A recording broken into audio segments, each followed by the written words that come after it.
Leipzig University, Germany, 1879. Professor Wilhelm Wundt experiments on the human senses. Wundt declares man's thoughts, personality, and behavior are nothing more than chemical reactions in the brain. Wundt became frustrated with his inability to change behavior because he was dealing with the original, psychology. That's the psyche, that's the soul. He created a new science, which was based on man being an animal without a soul, to be trained. Not to be a thinker, but to be trained. Students from around the world gathered to study Wundt's new definition of man as a soulless organism. The spirit of the age was summed up by German philosopher Friedrich Nietzsche. Gott ist tot. Gott bleibt tot. Und wir haben ihn getötet. Following Wundt's theory, a Russian, Ivan Pavlov, conducted animal experiments seeking methods to modify behavior. Pavlov studied with Wilhelm Wundt in Leipzig, Germany, in the late 1800s. And he experimented with dogs with electrodes and stimulus response, denying privileges to denying rewards. And he noticed that when you brought out some food in front of animals, dogs in particular, that they would begin to salivate.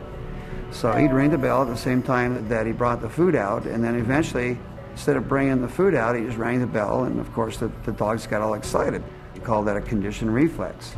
Pavlov's first human subjects were children. He punched holes in their cheeks to collect and measure their saliva. Pavlovian conditioning became one of the major foundations of a lot of behavioral science research in the 20th century. The idea that behavior could be controlled through repetitive conditioning became known as behaviorism. The behaviorists believed that all children are animals and can be trained as animals. This was the view of behaviorists. As a matter of fact, John Watson, the most famous of the behaviorists, says that you have to treat human beings or look at human beings the way you would look at the ox you slaughter. See, the behavior is not interested in what's up in your head or your soul because they don't believe there is a soul. Watson's successor, Harvard psychologist B.F. Skinner, believed all behavior could be manipulated to suit whatever ends the behavioral psychologist was seeking.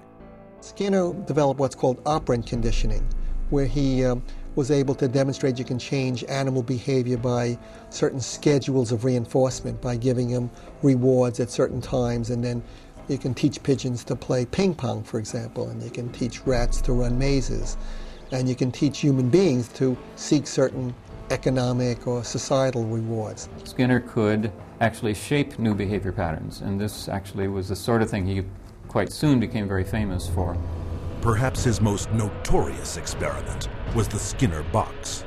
He was designing a Skinner box, which is something like a big plate pan, but everything in it's controlled. The temperature's controlled, the light's controlled, and so on. And the idea is then you present children with certain stimuli that you want them to learn to react to.